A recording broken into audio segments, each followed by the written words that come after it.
Olá, eu sou Ediane Oliveira, jornalista do projeto Misturados, um documentário que reúne 7 artistas com diferentes linguagens e que, a partir de imagens e reflexões, revelam-se aspectos da diversidade e das misturas culturais que existem nesse território localizado ao sul do Brasil.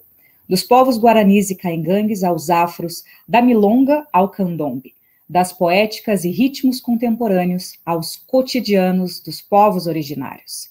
Esses 7 artistas vêm da música, do cinema, da literatura e das artes visuais.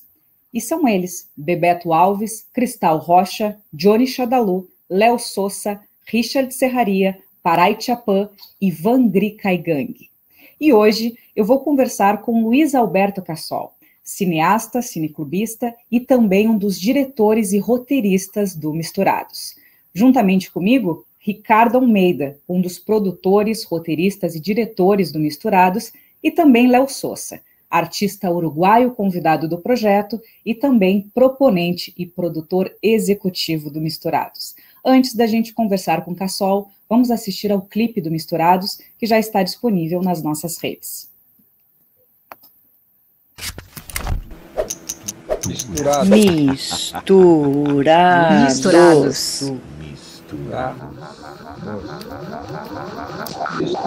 Misturados.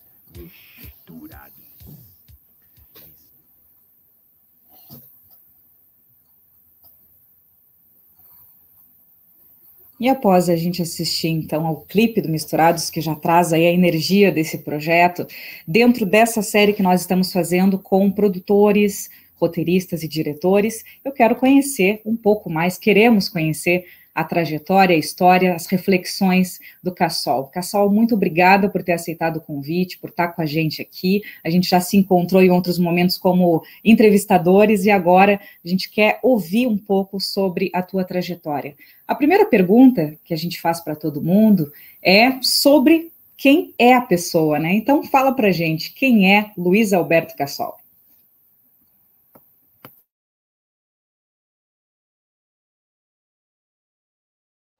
Agora com o microfone ligado fica melhor. Obrigado pelo convite, pelo espaço de estar falando com vocês, Ediane, Léo, Ricardo.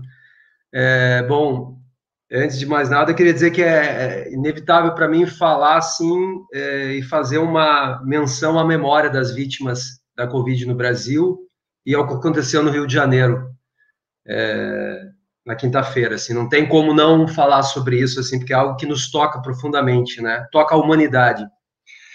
Essa pergunta que tu fizeste, Diane, é a única que eu sei que viria, né? Então a gente fica pensando assim, como é que eu vou me descrever, né? Um negócio meio... Eu faço isso nas sessões de análise de vez em quando com minha analista e tento entender isso. Mas vamos lá, eu procurei, eu acho que eu vou sair pela seguinte forma. Eu sou filho, tive o privilégio de ser filho da dona Terezinha, que está lá em Santa Maria da Boca do Monte. Tem 86 anos, né? Uma querida. Tive o privilégio de ser filho dessa mulher que me leva no cinema na mais tenra infância, assim. Me apresenta ao cinema enquanto ato de ir a algo importante. Tenho o privilégio de ter tido uma irmã, infelizmente já falecida, que me apresenta ao cinema de arte e que me empodera pelo cinema de arte. Tive o privilégio de ter um irmão paterno, também infelizmente já falecido, que me apresenta aos filmes muito cedo que não eram para minha idade em todos os tipos com todas as abordagens. Então ele me apresenta a liberdade, a possibilidade de ver diferentes janelas, pluralidade de assuntos e temas, e ali talvez conhecer um pouco da anarquia, da liberdade, da rebeldia e de ser um pouco avesso às regras. E tive o privilégio daí de ter um pai que infelizmente também eu tenho perdas muito fortes na minha vida, faleceu muito cedo, eu tinha 18 anos, e o meu pai não era um cara de artes, de cinema, mas gostava muito. E o pai tem uma coisa que eu sempre acho encantadora, assim, meu pai, desde a mais, assim, me lembro a gente olhando séries, e o pai olhava e dizia assim, olhava a TV e dizia, tá vendo lá no fundo, ó, aconteceu algo muito estranho. Aquilo lá, o pai já via continuidade em segundo plano, e me chamava atenção.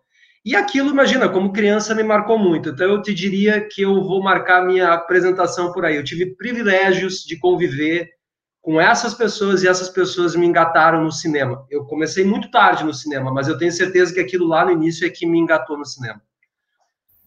E já que o Cassol falou, né, sobre cinema, nada melhor da gente também começar esse primeiro bloco conhecendo um pouco da obra cinematográfica dele. Afinal de contas, é muita coisa que a gente tem aí para ver e conversar. Então, vamos assistir e visualizar, na verdade, alguns cartazes e um pouco aí dessa obra cinematográfica.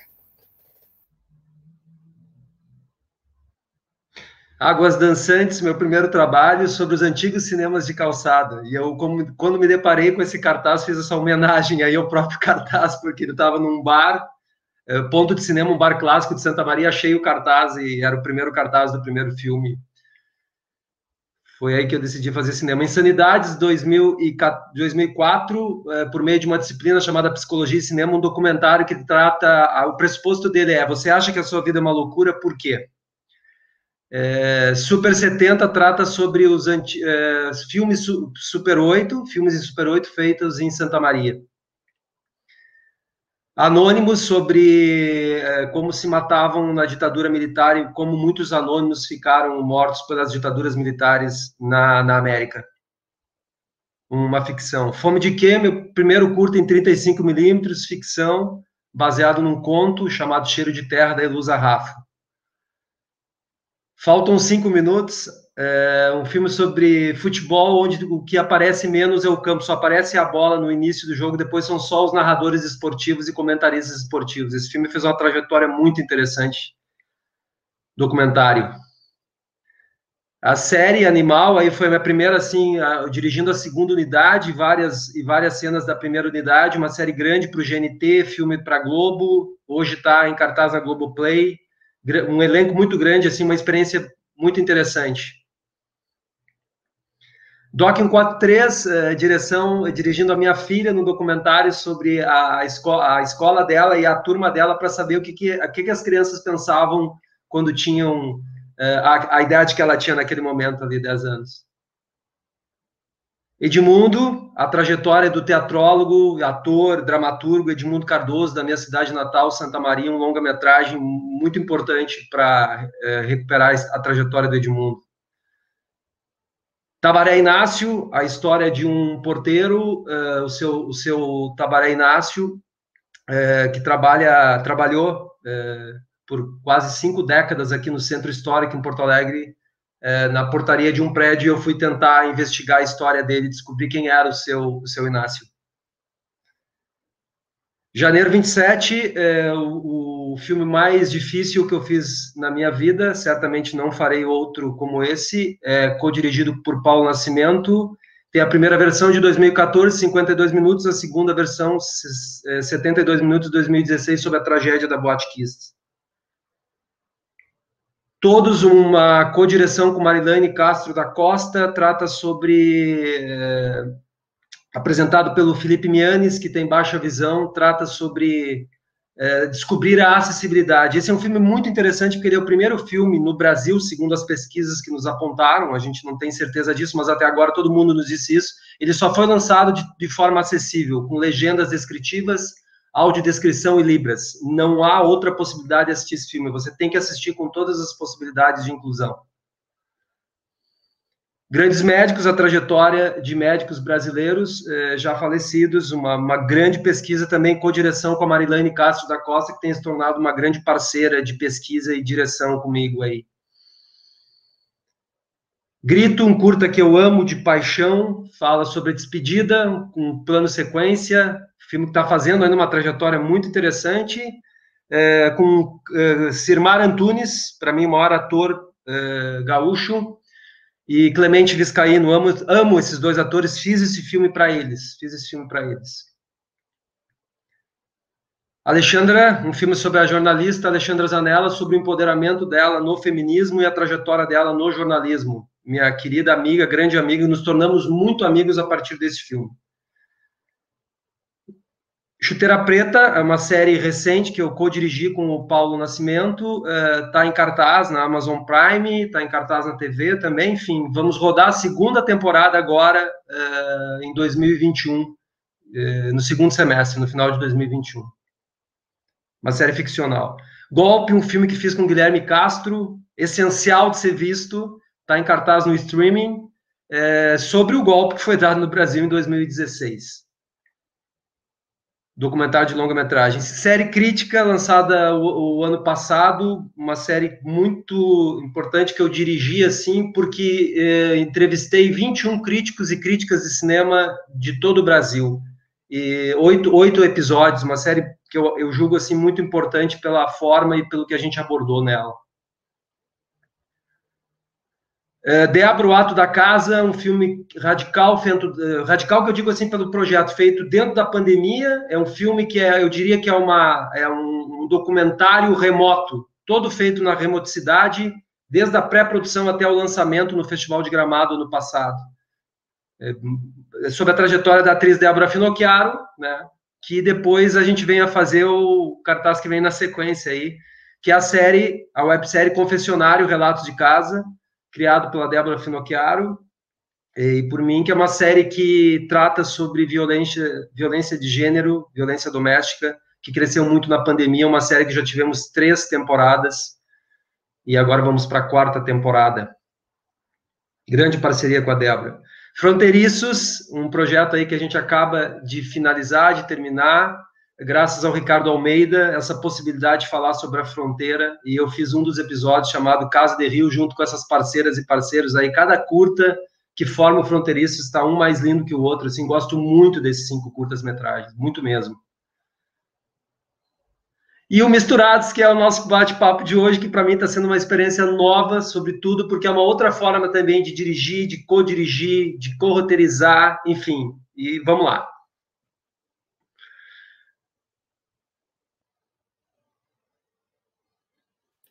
Então, Cassol, muito bom, muito bom. Quer dizer, fazendo essa compilação da tua obra, é bom para a gente, né, como amigo, como companheiro, e ao mesmo tempo como misturado. Quando tu chegaste na equipe, tu fizeste uma mistura muito interessante ali do que eu não sei, como leigo, eu diria, do documentário registro com a poesia.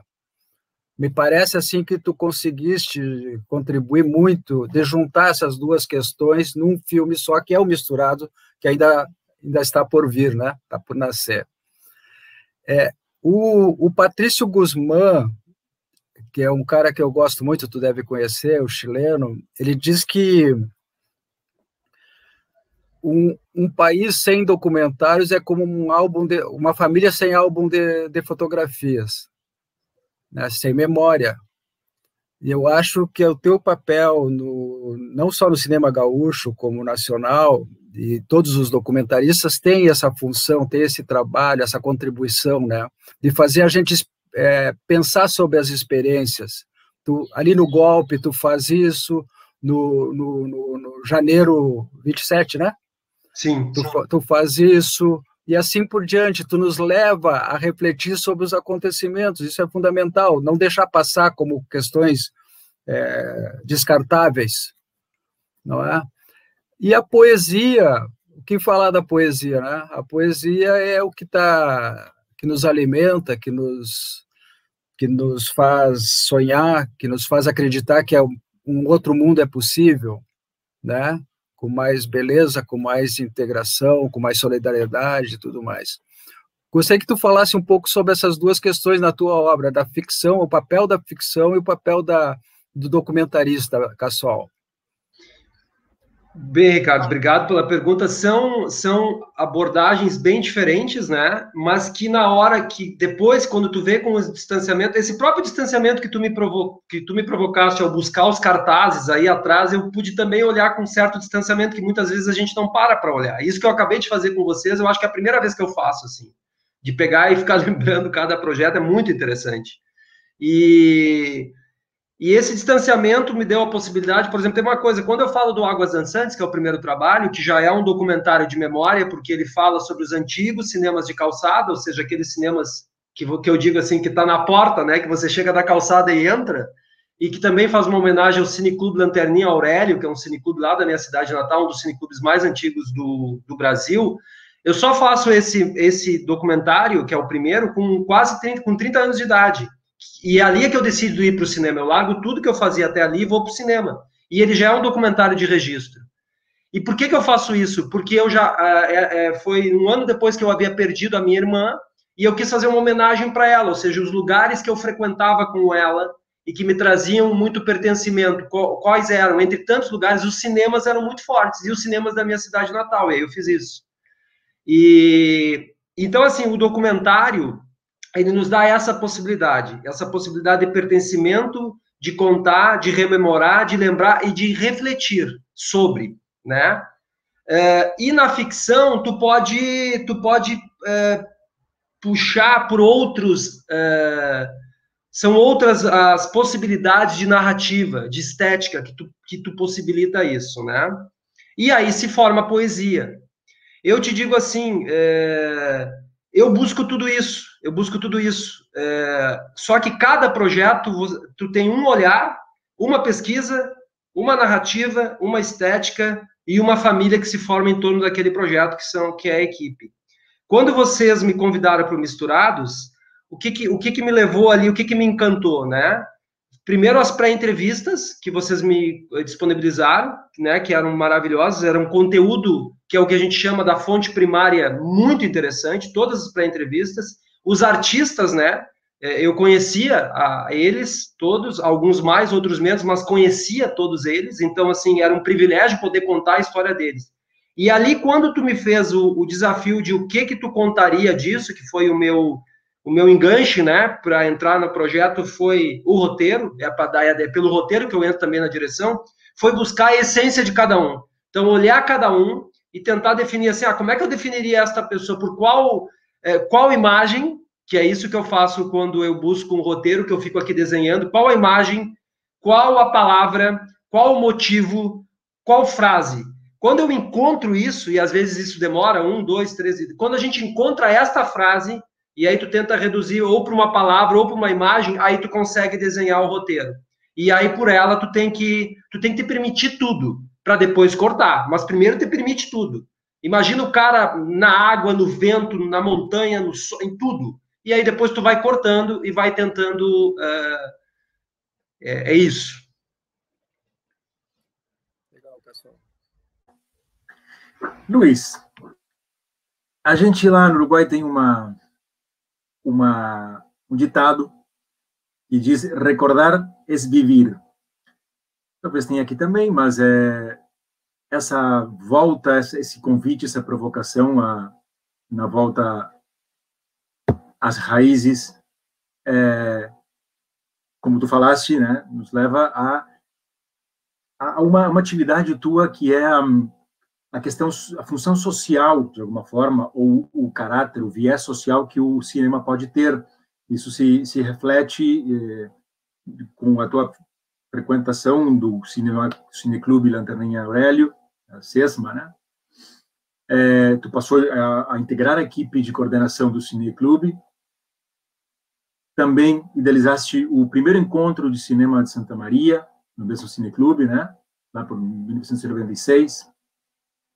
Também atuaste na organização do Otelo Cineclube, né, do Sindicato dos Bancários em Santa Maria, festival enfim, tem muita atividade no início, né, ou pelo menos nos primeiros passos, né, que me levam, para mim também, né, na Cinemateca Uruguaia, que era uma coisa que, para mim, foi ver que o cinema não era só Hollywood, não era só a história com final feliz, mas também tinha uma possibilidade de deixar perguntas no ar, deixar finais abertos e trazer histórias que não eram necessariamente agradáveis, divertidas e felizes, né? Mas que também tinha uma forma de abordar o cinema desde um ponto de vista mais provocativo, né? Mais inquietante, assim. Então, dessa época, desse período em que a gente é ainda criança, adolescente, jovem, tem muitas inquietações e dúvidas e necessidades e visões do mundo, né? Minha pergunta é, da época do Cineclube, Lanterninha Aurélio, que é meio que um dos primeiros passos, né, na tua carreira, na tua vida, que coisas mudaram na tua visão, nas tuas inquietações, e que coisas permanecem, né, em teu trabalho com o cinema? Léo, que linda a tua pergunta. Aliás, que legal esse retorno, né? Trabalhar num projeto que te dá a possibilidade de falar, ser entrevistado para poder recordar algo que é tão forte.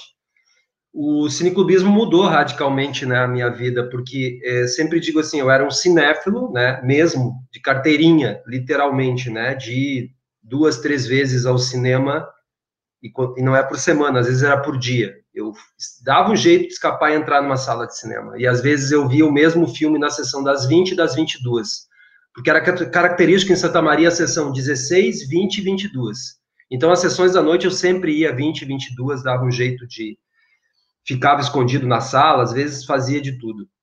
Mas o cineclubismo, ele entra em 91, quando eu já tenho 21 anos, então, e aí eu me torno cineclubista. Eu passo aí no Lanterninha Aurélio, e quando eu descubro o Lanterninha Aurélio, eu descubro da seguinte forma: eu vejo que no cineclubismo, tu não é apenas espectador, essa é a grande diferença, tu passa a ser público, e como público, que é essa a diferença que a gente trata no cineclubismo, tu passa a ser protagonista, porque tu ouve, mas tu participa do debate. E tem uma pessoa que se prepara gentilmente, integralmente, para ir lá na frente e compartilhar aquilo que sabe daquela película, daquela obra que vai ser exibida. Então, isso mudou radicalmente a minha forma de ver o cinema, porque eu me senti partícipe.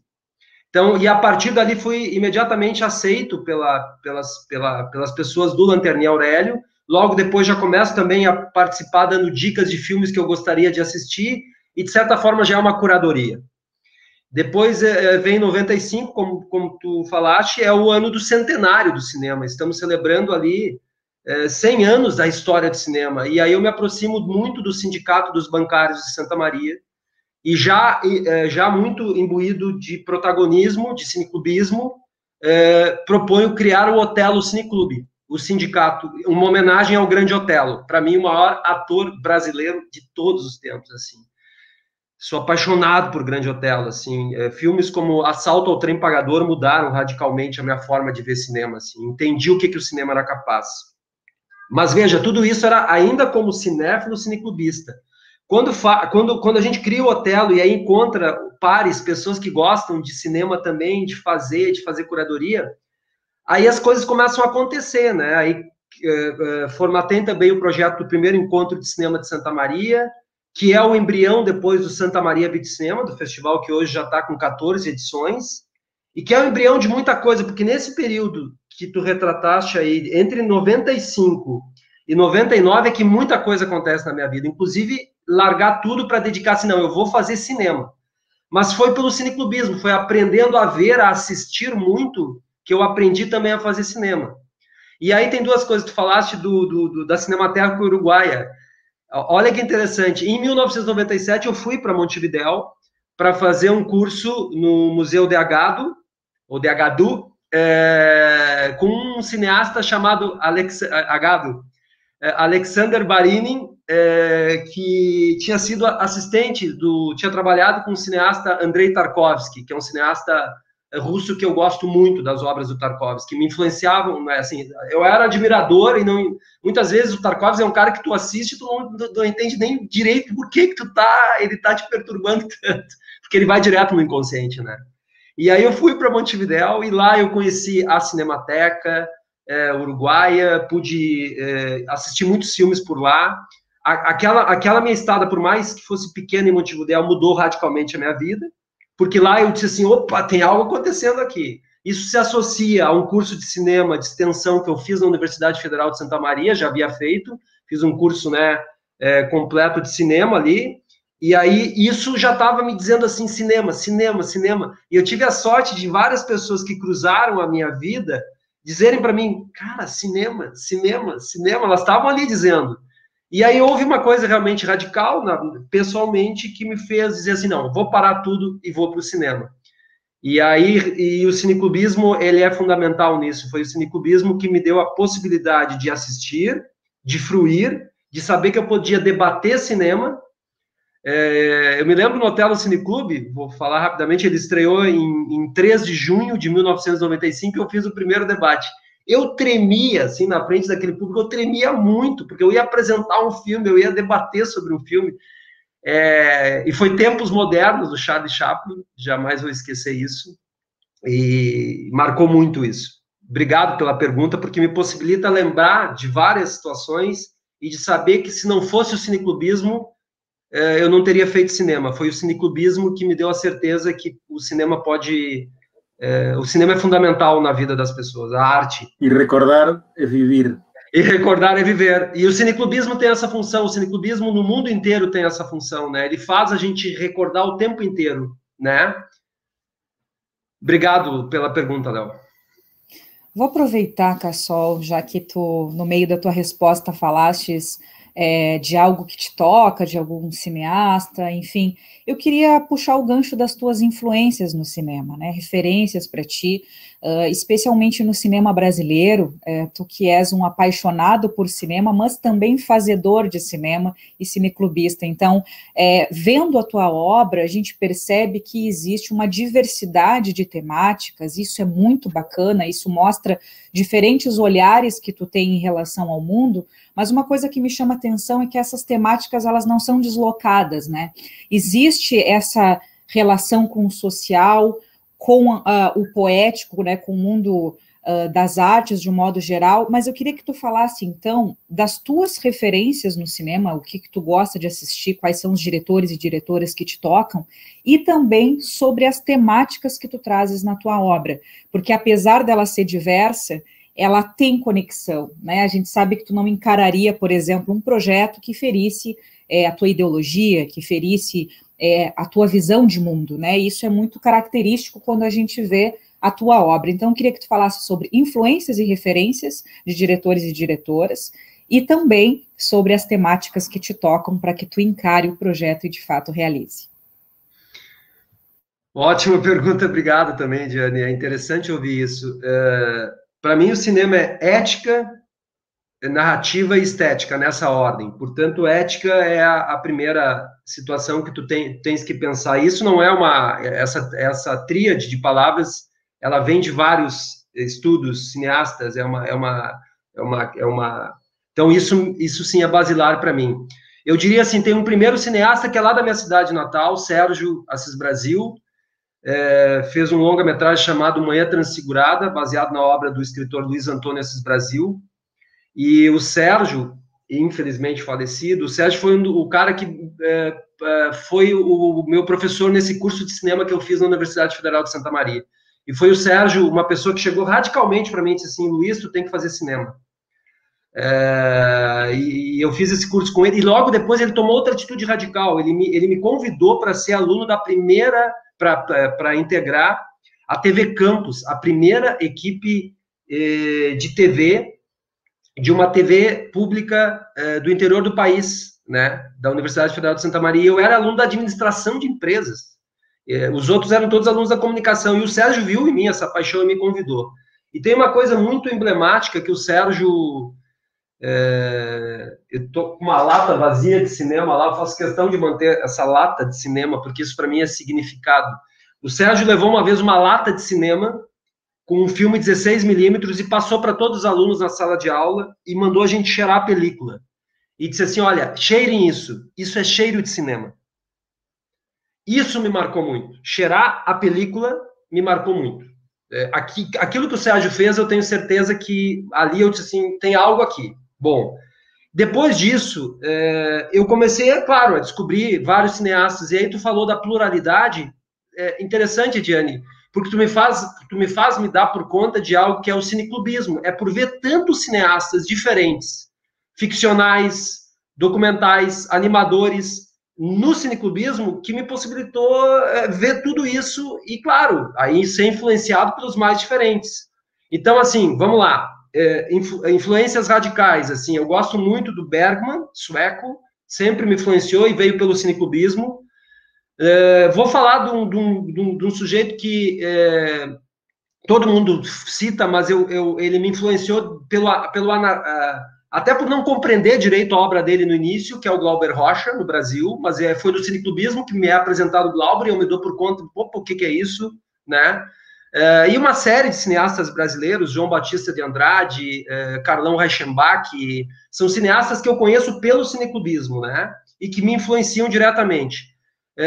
Foi numa sessão cineclubista que eu vi pela primeira vez. Eu vi o Ilha das Flores muito tarde. O Ilha das Flores é lançado no final dos anos 89, 90, e eu fui ver o Ilha 4, 5 anos depois de que ele é lançado num cineclube. E quando eu vejo o Ilha das Flores, do Jorge Furtado, eu disse, opa! Aí eu vi também o dia que Dorival encarou a guarda, eu disse, tudo isso aí vai influenciando a gente, né? Vai fazendo com que a gente... E aí também, bom, Tarkovsky, russo, descubro pelo cineclubismo, e aí Fernando Birri, argentino, descubro pelo cineclubismo, né? Bom, seriam vários que eu poderia citar no mundo inteiro, né? Ettore Scola, eu descubro pelo cineclubismo, e esse sim, para mim, assim, ele é visceral, ele é um cineasta italiano que trabalha o social de uma forma... Ettore Scola, La Sinistra vem por Ettore Scola, assim, e tive aqui em Porto Alegre, pude conhecer o Ettore Scola ao vivo, porque ele veio para o Brasil pela primeira vez convidado em Porto Alegre, pela Casa de Cinema, e pude ver uma palestra, um debate, conhecer o Scola de perto, foi mais ou menos como ir ao Uruguai e tocar em alguém que tocou no Tarkovsky. E aquela vez foi vir a Porto Alegre e ficar perto do Ettore Scola, assim, sabe? Respirar o mesmo ar daquele cara que mudou a tua vida, sabe? O cara que faz filmes feios, sujos e malvados, sabe? Que tu olha aquele filme e diz assim, meu Deus, o que é isso? Isso é cinema. Isso é cinema. E no Brasil, vamos lá, o cara que mais me influencia, um gênio, é Eduardo Coutinho, documentarista. Genial, genial. O maior documentarista, para mim, talvez, no planeta, ele certamente está entre os 5 maiores, não vejo... Para mim, ele é o maior documentarista de todo o planeta, não vejo outro cara que radicalize tanto o documentário e que tenha entendido uma forma de fazer documentário que é só dele, é só do Coutinho. As pessoas, às vezes, tentam repetir, eu mesmo, às vezes, tento copiar sem querer o Coutinho, mas não tem como, Coutinho é Coutinho. Eu estaria vários cineastas, mas eu vou ficar nesses aí por enquanto, assim, tem tantos, Kurosawa, enfim, vamos lá, tem tantos, Agnes Varda, que também é o cineclubismo, ou são mostras cineclubistas que... Seguimos, adelante. Então, isso aqui está mais uma terapia do que uma entrevista, porque... Não, Cassol, eu tive no festival de Super 8 em Santa Maria, acho que em 78, 79... 75, 1975. Pode ser, o filme Verme, lá de Pelotas, a gente foi. Né? E tu falando tantas coisas aí, eu também passava muito filme 16 milímetros em Pelotas e nos bairros, e nós tínhamos uma galeria que tinha projeções de cinema russo, cinema brasileiro, cinema, né, muito lindo. Isso aqui está uma terapia, então. Uma hora nós vamos ter que sentar e conversar. Eu queria agora ir para o Misturados. Quando tu chegaste no Misturados, tu falaste muito bem as entrevistas, tu encontraste, te impressionaste, de certa forma, com o que estava ali colocado já. Mas eu queria o teu olhar de cineasta, né, para nós que estamos aprendendo, né, nós estamos aprendendo a fazer cinema. Nessa equipe, quem já fez cinema é a Patrícia, a Vera Pará Chapin, e o Bebeto já participou de algumas, né, e tu. né? Os demais estamos aprendendo. Então, eu queria ter um olhar sobre o Misturados, o que quando tu chegaste e agora como ele está, para o público entender também o que se trata essa obra, né? Para a gente não ficar só na expectativa. Falar um pouco do teu olhar mais crítico de cinema ou realizador. Bom, uma das coisas que eu vi de imediato no Misturados e que me encantou, tanto que quando tu fez a primeira ligação e me passou um material para eu ver, analisar, e me colocou a situação de fazer o convite, né? E eu me lembro que uma coisa muito característica, assim, em nenhum momento a gente falou sobre nada que fosse ligado a... Tu queria que eu assistisse, em primeiro lugar, né? E eu me deparei com algo muito organizado, que eram as pré-entrevistas, ou seja, as pré-entrevistas nos davam um lugar de que tu, o Richard e o Léo tinham muita certeza do que vocês queriam fazer, porque fazer pré-entrevistas para entender melhor cada artista misturada ou misturado e colocar para eles o que seria o projeto foi muito, muito importante. E eu pude realizar uma coisa que eu gosto muito de usar nos documentários, né? Mas nem todos dá para fazer, que não é algo que eu aprendi. O mestre Eduardo Coutinho é que ensinou isso para a gente, né? Que é, na medida do possível, tenta que o teu entrevistado ou teu entrevistada não saiba do que tu sabe dele. Ele só vai saber na hora que tu entrevistar ele, ou que tu fizer o roteiro sobre ele. Então, vocês me proporcionaram eu conhecer todos as 7 artistas ou os 7 artistas, esses homens e mulheres que nos contam as suas histórias, né? E me proporcionaram sem eles saberem que eu estava vendo um pouco mais de cada um, né? Isso é muito legal. Isso é um segredo que, se eu posso, eu uso muito em documentário. Eu contrato ou convido alguém para fazer pré-entrevistas e depois eu seleciono aquilo que vai entrar nos documentários. Isso é uma forma de fazer também. No Misturados eu tive isso. Então eu recebi um material muito organizado. Aí logo depois eu te relatei que eu tinha ficado muito empolgado. Aí tu me fala sobre roteiros, a gente começa a discutir argumento, eu te apresento um primeiro roteiro, um primeiro argumento, a gente troca ideias, tu gosta muito do trabalho e a gente vai se envolvendo. Em nenhum momento, é fundamental dizer isso, a gente tratou de questões financeiras. Eu acho que isso tem que ser dito também. É importante dizer. Em nenhum momento foi tratado. A primeira questão que tu e eu tratamos foi: qual é o envolvimento sobre esse projeto? Que paixão teremos sobre esse projeto? E eu me apaixonei pelo projeto, em primeiro lugar. Eu e tu fomos tratando de tudo, de estética, de narrativa, de como abordar cada artista, para lá, num outro momento, em algum momento, tu até me perguntaste assim, eu até me lembro de ter falado assim, olha, se tiver algum valor, beleza, mas eu quero participar desse projeto. Com isso, eu não quero desfazer da minha área, pelo contrário, a gente trabalha e é remunerado por isso. Mas eu quero dizer que eu já estava apaixonado pelo projeto e vou repetir a frase que eu fiz para ti. Eu entro nesse projeto com ou sem verba. Eu acho importante porque tu quer falar um pouco dos bastidores, então vamos abrir bastidor valendo. E assim, Ricardo, depois a forma também, esse é um projeto diferente, porque ele, por exemplo, envolve a Ediane, que a cada entrevista que a gente vai fazer, a gente faz reuniões de pré-entrevista, a gente prepara tudo, a Nathalie, ou seja, tudo é muito envolvimento de todo mundo, e tem um processo interessante que é assim, tu, eu e o Richard, a gente prepara os roteiros, aí isso vai para o Léo, que tem o seu olhar também, isso vai para os artistas que têm os seus olhares sobre os roteiros, e isso vai para uma equipe de filmagem gravar, que é o pessoal do Catarse. Então, para mim também é uma forma diferente, porque são raras as vezes que eu não estou no set, de fato, como essa.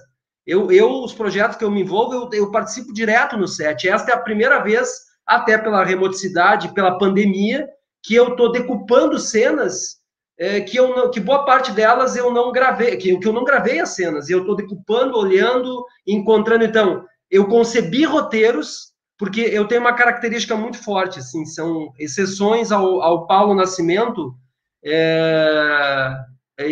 ou eu corro, ou eu faço o roteiro junto, ou o roteiro é meu. Essa é a primeira vez que eu faço os roteiros, junto com outras pessoas, mas que eu não dirijo a cena em si. Eu dirijo depois a montar aquilo que está vindo. Então, isso é diferente, está sendo muito diferente. Mas eu digo assim, acima de tudo, o Misturados é um projeto que vai dar muito certo, porque ele nasceu absolutamente organizado. absolutamente organizado. Ele é um projeto que ele vem da pré-produção, com uma fonte primária muito estabelecida, muito estabelecida. As pré-entrevistas e aquele material que vocês me mandaram sobre cada artista é muito rico, Ricardo, é muito, muito forte, muito potente. Então, isso, tu como produtor, o Léo, o Richard, vocês estão de parabéns, porque quando um diretor recebe esse material, um roteirista, no meu caso, pô, eu só tenho que tratar de deixar isso, vamos arredondar isso num roteiro que vai dar o tamanho que esse artista merece, né? E foi isso que me aconteceu. E depois, a cada passo, ele é muito estruturado. O bastidor do Misturados é aquilo que eu tenho dito para ti. Ele merece um DVD. Os extras do Misturados têm que ser compartilhados, as pré-entrevistas. Muita cena que vai ficar de fora, sabe? As entrevistas como E cada entrevista que a gente tem feito agora com os artistas, a entrevista com Vamos pegar as cenas brutas da Pará e Chapin, da Patrícia Ferreira, o que é aquela entrevista, a potência daquela entrevista, olha o que ela nos fala, a potência das cenas da Cristal, enfim, a entrevista com o Léo, com todo mundo. Eu tenho recebido as entrevistas e só me apaixono cada vez mais. O Misturado, certamente, é um projeto divisor de águas, porque ele mistura estéticas, narrativas, mas ele é absolutamente ético com quem está sendo retratado ou retratada ali no projeto. Só um detalhe, só para não deixar passar para o público, as entrevistas que o Cassol está falando não são essas aqui, né? São as entrevistas que até hoje não foram divulgadas. Mas aí é que tá, esse bastidor foi importante tu perguntar, porque a gente faz isso direto, a gente faz muita pré-entrevista, seja para ficção, no documentário, a gente tem aquilo que não vai para o ar, né? Todas as sessões, quando tu faz um projeto de ficção, o número de ensaios que tu faz e que tu grava um ensaio para mostrar para o ator ou para a atriz depois e para discutir, olha, a tua intenção aqui foi essa, vamos reduzir, vamos aumentar, tudo aquilo do bastidor que o público não vê. A mesma coisa acontece no documentário. Muitas entrevistas tu faz, ou tu, no meu caso, eu recebo muita pré-entrevista. Eu vou dar um exemplo para vocês. Quando eu fiz um doc chamado Câncer, Sem Medo da Palavra, um longa-metragem, eu pedi para a produtora, na época, para 2 produtoras, elas fazerem... Porque eu entrevistava pessoas que tinham feito tratamento contra o câncer, né? Ou familiares ou pessoas. E elas fizeram mais de 30 entrevistas, sabe? E eu selecionei dessas 7 pessoas, depois chegamos a 9, ficamos... Veja, se eu tivesse tido contato direto com essas 30 pessoas, seria estranho para mim chegar depois e, olha, eu vou contar a história dessa pessoa e não dessa, mas eu tive acesso a essas 30 pré-entrevistas por áudio para poder selecionar as histórias que eu queria contar para dar diversidade do que eu queria falar sobre o câncer naquele momento. Então, é importante dizer que essas pré-entrevistas que não estão sendo veiculadas, mas que vocês têm elas, eu acho que futuramente a gente tem que disponibilizar, porque elas foram o start que deram o início desse projeto tão lindo.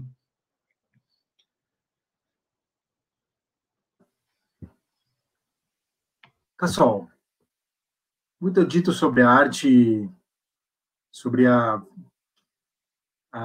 os desdobramentos da arte, né? Hoje tem uma voz meio oficial e meio que mercantilista eu como sempre penso na música, né? Mas eu sei muito bem que o mundo é complexo, a realidade é complexa, a informação a gente divide, separa, organiza para poder abordá-la, mas na real está tudo ligado, tudo conectado.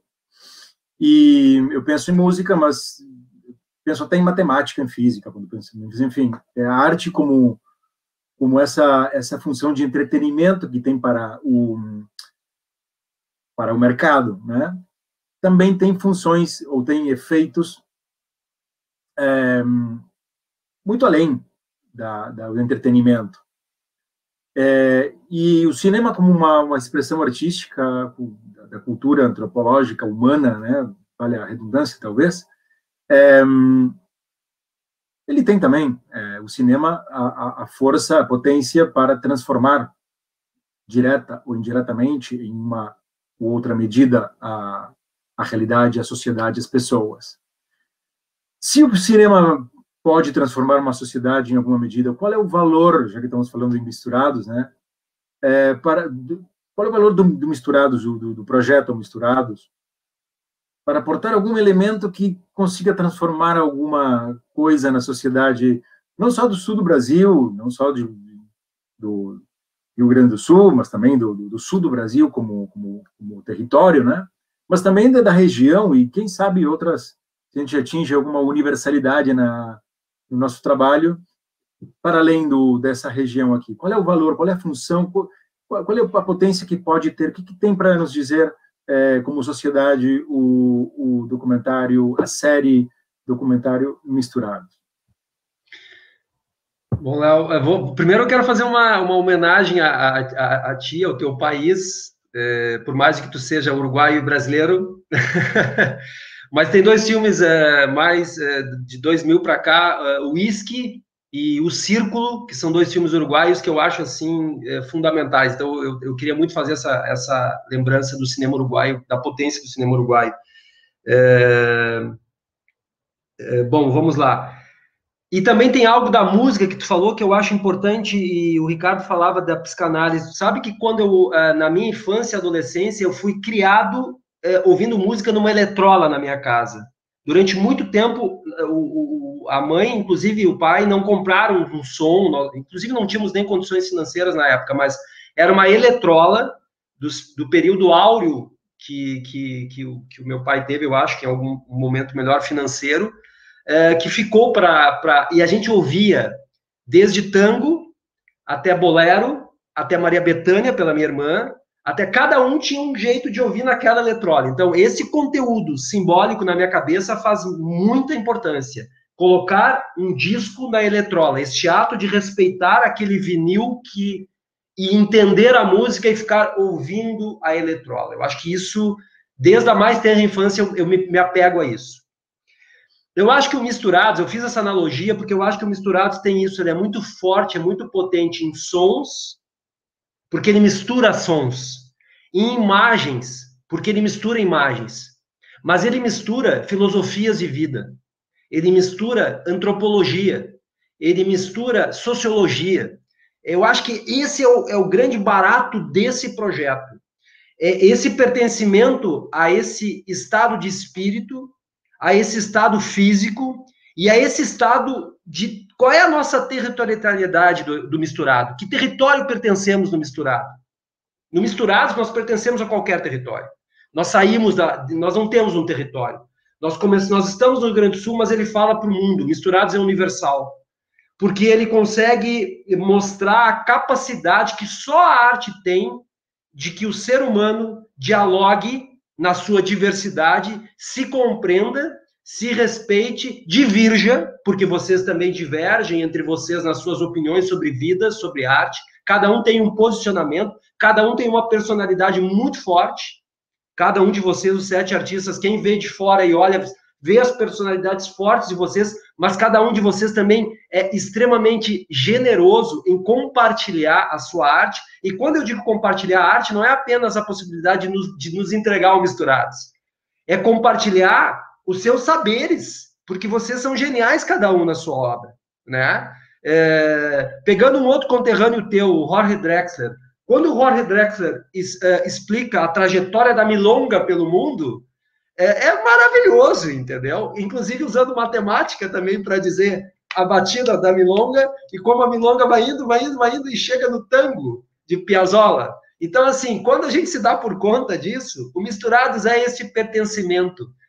É um projeto que eu estou absolutamente apaixonado, vocês já devem ter percebido, porque ele tem possibilitado que a gente que escuta, decupa, vê as imagens, vê as entrevistas, recebe em primeira mão, né? Porque é bom o público saber também, o Ricardo, nosso produtor, co-diretor, co-roteirista, o Ricardo está sempre mandando imagens para a gente do que ele recebe das externas, ele vem compartilhando, e a gente olha uma imagem e diz, opa, isso aqui dá para fazer tal coisa, isso aqui dá para colocar, isso aqui dá para... E a gente vai, porque são as imagens que a gente pede pelos roteiros, mas quando chega, a gente vai criando também em cima daquilo.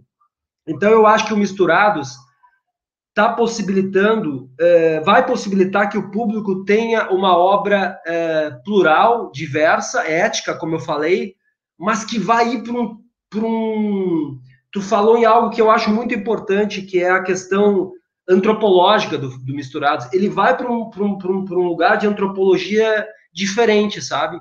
Ele vai para um outro lugar, porque as perguntas que vocês se fazem também entre vocês, que é outro...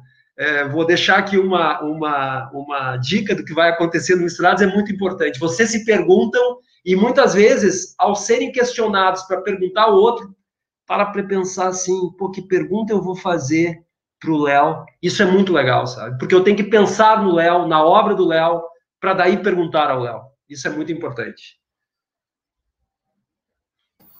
É muito encantador, Cassol, poder ver a paixão, né?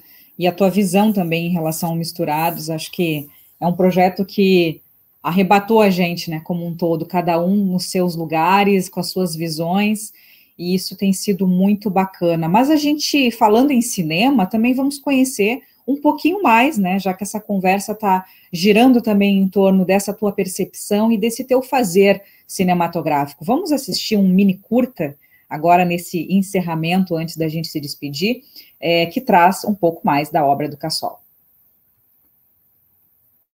Da Ancine, Agência Nacional do Cinema. Apoio Cultural Novartis.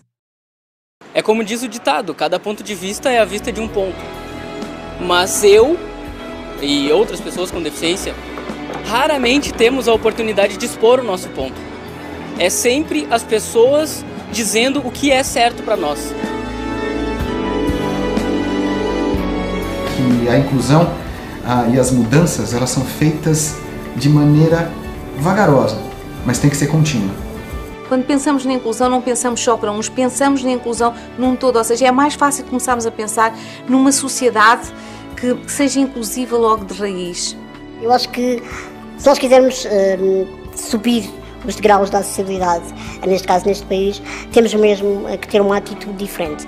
Uma atitude primeiro proativa, mas acima de tudo uma atitude de não exclusão. Eu partilho da ideia de que qualquer solução de acessibilidade deve estar em todo o tipo de contexto cultural.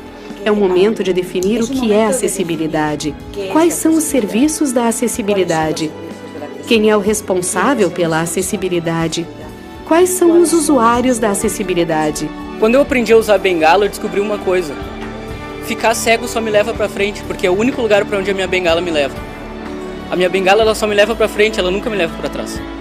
Então, a minha vida sempre vai adiante. Eu nunca volto. Felipe caminha na rua. A imagem torna-se enevoada. Sobre o fundo cinzento desenha-se o título Todos. Direção Luiz Alberto Cassol, Marilane Castro da Costa.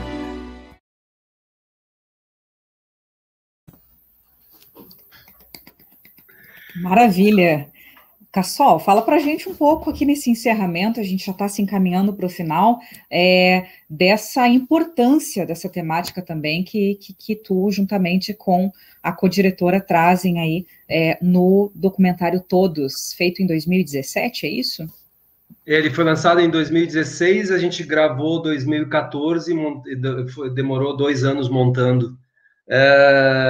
Ele é um documentário feito Brasil, Espanha, Portugal, enfim, vários lugares, e é um documentário que me possibilitou, eu tenho uma grande parceria aqui com uma produtora aqui de Porto Alegre chamada Acorde Filmes, que é uma das produtoras, a produtora que eu mais trabalho, e com ela eu conheci a Marilane Castro da Costa, o Paulo Nascimento e o Márcio Papel, que são os 3 sócios da produtora. E a Mari tem um trabalho todo como audiodescritora, né?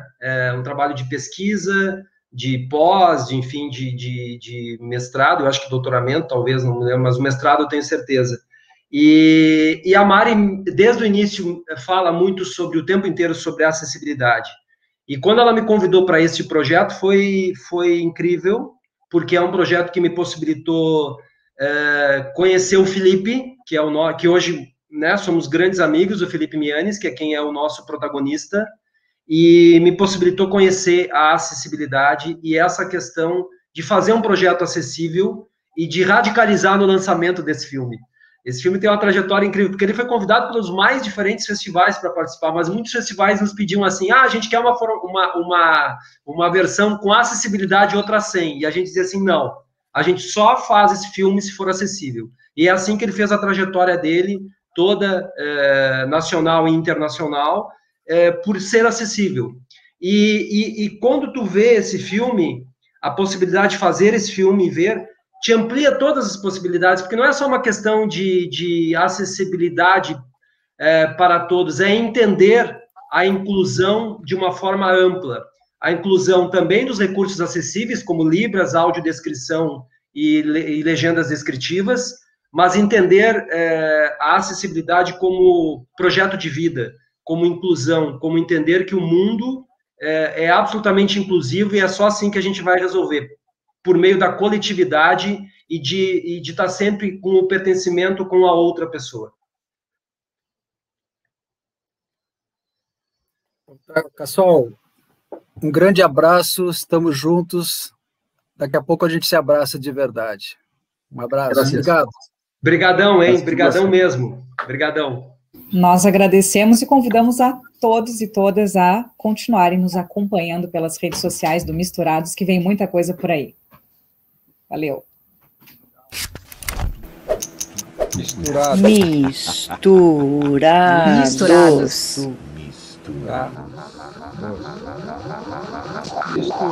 Misturados. Misturados.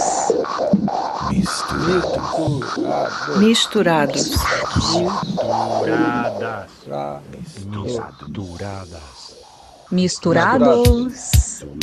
Misturados.